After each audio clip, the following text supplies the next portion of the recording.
మన ప్రాంతాన్ని అభివృద్ధికి ఆమడ దూరంలో పెట్టడం జరిగింది.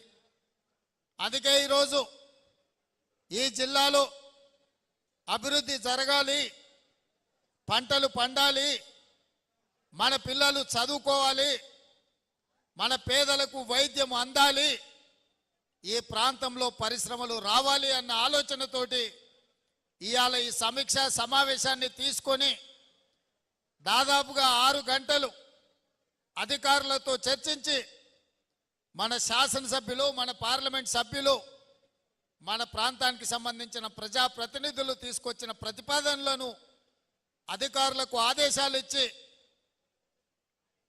భీమా కావచ్చు, నెట్టంపాడు కావచ్చు, కోయిల్ సాగర్ కావచ్చు, ఆర్డిఎస్ కావచ్చు, తుమ్మిళ్ళ కావచ్చు, పాలమూరు రంగారెడ్డి ఎత్తిపోతల ప్రాజెక్టు కావచ్చు, నారాయణపేట కొడంగల్ లిఫ్ట్ ఇరిగేషన్ కావచ్చు, ఈ ప్రాజెక్టులను అన్నిటిని కూడా తొందరలోనే పూర్తి చేయాలి. అవసరమైన నిధులు ఎక్కడ ఆగకుండా ఇవ్వడం జరుగుతుంది. ఈ ప్రాంతం అభివృద్ధికి మనం పూర్తిగా పునాదులు వేసుకోవాలని చెప్పి నేను అధికారులకు ఆదేశాలు ఇచ్చిన. మా కార్యకర్తల సోదరులు ఈరోజు కొంత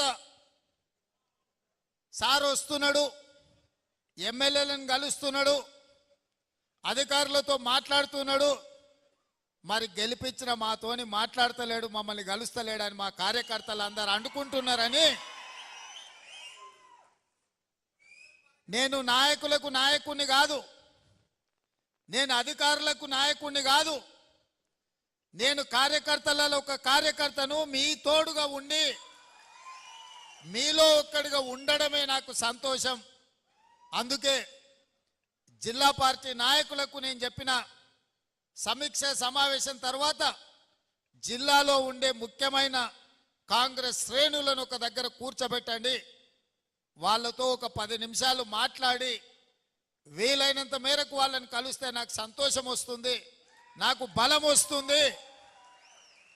కార్యకర్తలు అండగా నిలబడితే కేసీఆర్ను ఓడించడమే కాదు, మోడీని ఢీకొంటామని చెప్పొచ్చు అని ఇవాళ ఈ సమావేశాన్ని ఏర్పాటు చేయడం జరిగింది. నాకు తెలిసి చాలామందికి సమాచారం ఉందో లేదో, ఎందుకంటే కార్యాచరణ ఏ విధంగా ఉందో కొంత ఏవైనా సమాచార లోపం ఉండి ఉండొచ్చు.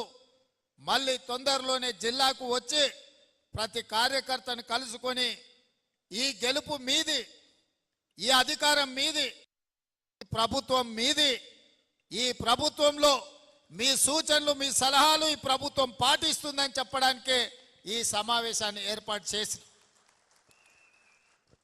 మొన్నటి వరకు జరిగిన ఎన్నికలు, శాసనసభ ఎన్నికలు మావి, పార్లమెంటు ఎన్నికలు డాక్టర్ మల్లు రవి గారివి, వంశీ చంద్రెడ్డి గారివి.